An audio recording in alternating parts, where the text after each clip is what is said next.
We had one of Miss Soto's students petting Spartacus, and the long story short was, still wasn't talking to anybody. But all of a sudden it opens up and starts talking to Spartacus about what happened that day. Wow. And we're all kind of like going, yeah, all this whiskey here may not have been enough for all of us that day. Wow, jeez.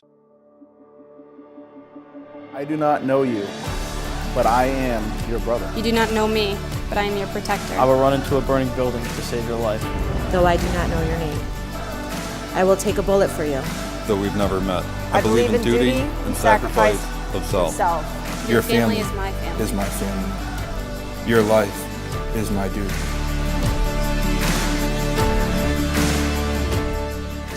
What's going on, guys? It is time for another episode of Behind the Uniforms, very special episode. I am super excited to have this gentleman join us. For those of you who are new to this series, the way that this works is that we invite guests on the show, police, veterans, other first responders, and they share with us two stories. A very positive story and a very difficult story. The whole idea is to show that these men and women behind the uniforms are just like you and us. They want to go home to their families every single day. The difference, the real difference, is that these protectors are the ones who are really impacting lives every single day. So without further ado, I can't even give you an appropriate introduction. Can you tell everybody who the two of you are? My name is Brad Cole. I'm the Executive Director of K-9 First Responders, and this is my partner Spartacus, and we are a psychological trauma response agency.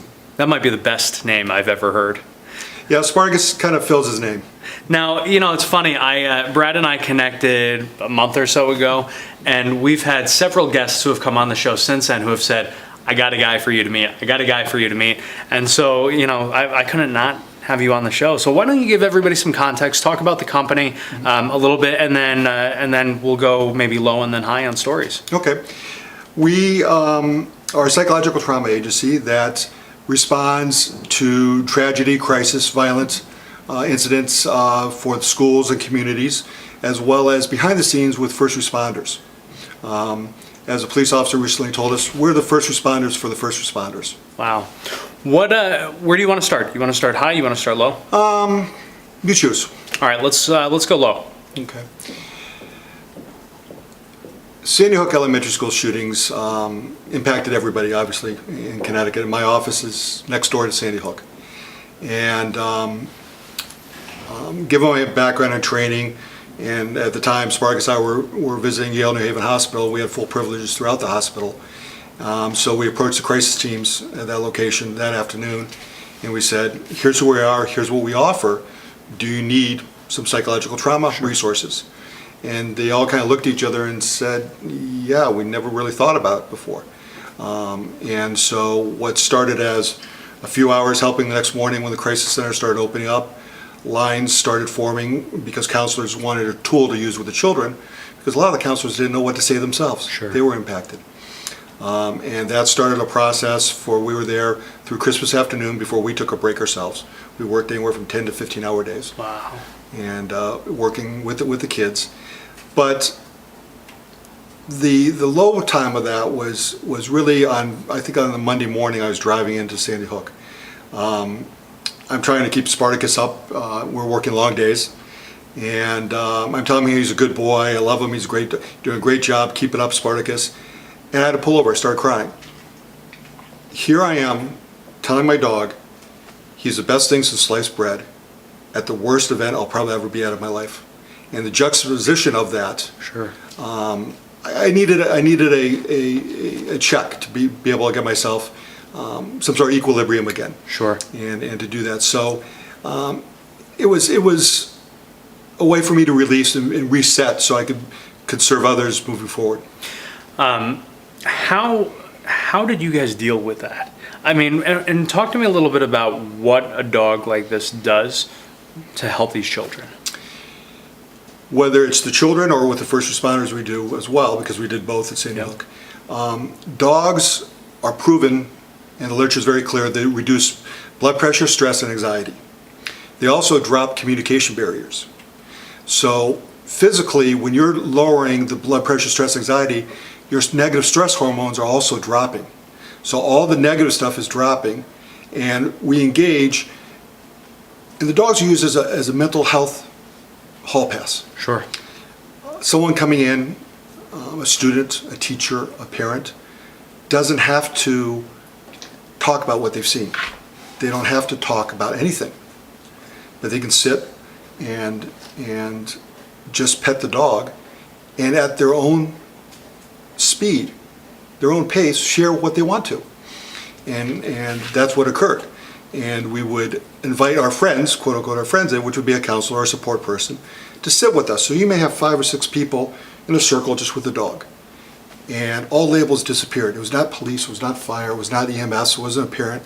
It was just all the people at the same time sharing that moment of, man, we've had a bad day. And looking at the dog and petting. And some would say, oh, I bet he was cute as a puppy. Would you like to see a picture of him as a puppy? Oh yeah, we'd love to. It just gives them that mental hall pass until they were ready to open up. We had one of Miss Soto's students petting Spartacus, and long story short was, still wasn't talking to anybody. But all of a sudden it opens up and starts talking to Spartacus about what happened that day.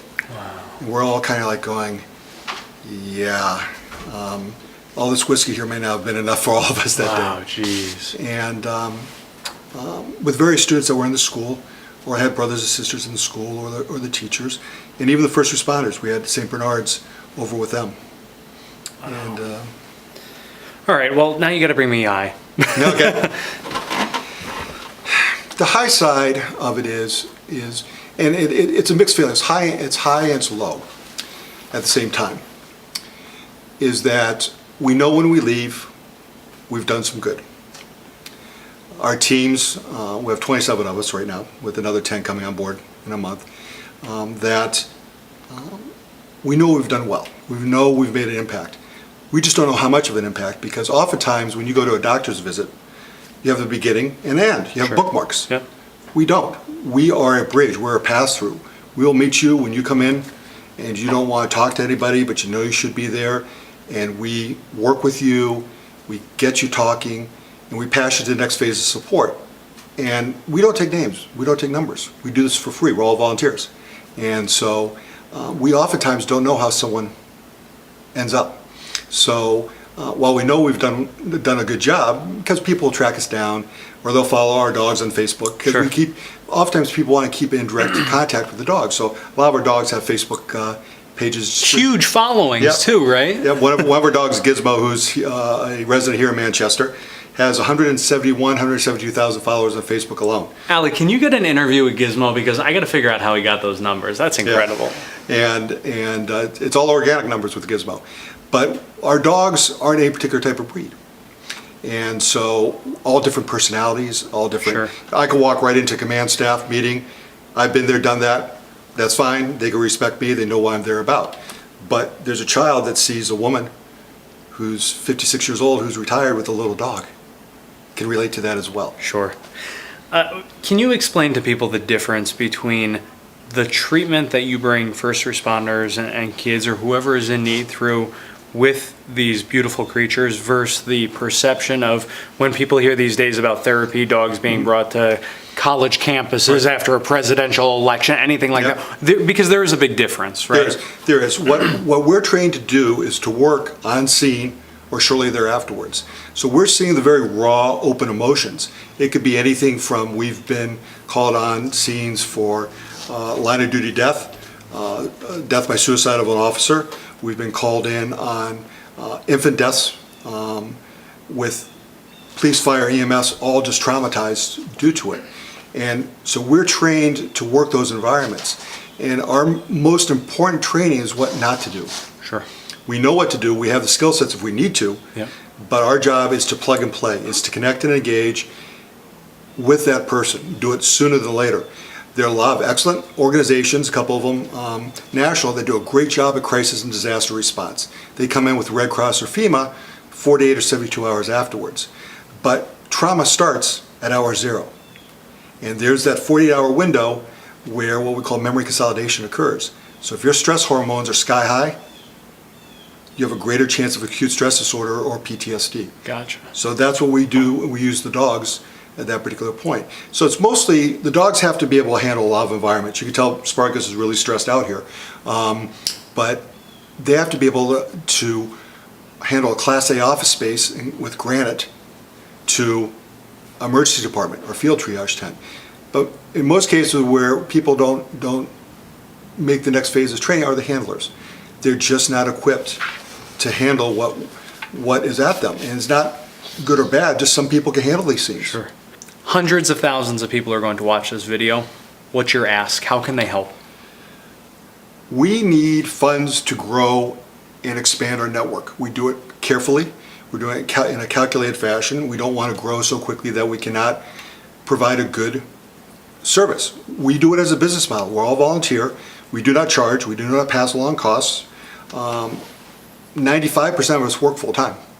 And so by the volume of volunteers, we can handle more responses. When we started this core group of people, we were serving maybe 3 or 4 agencies, maybe a half dozen.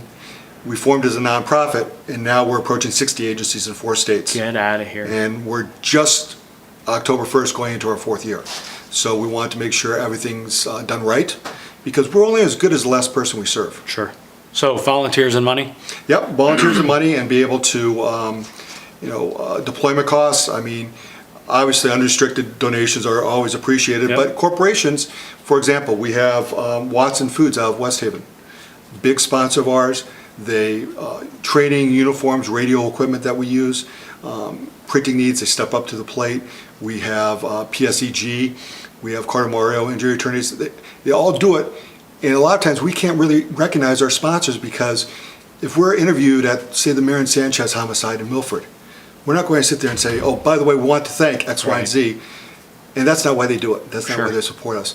But for those corporations that would rather have in-kind support, hotel rooms, meals, Subway's has been a great sponsor of ours, so we get all our healthy food options Awesome. as well. Awesome.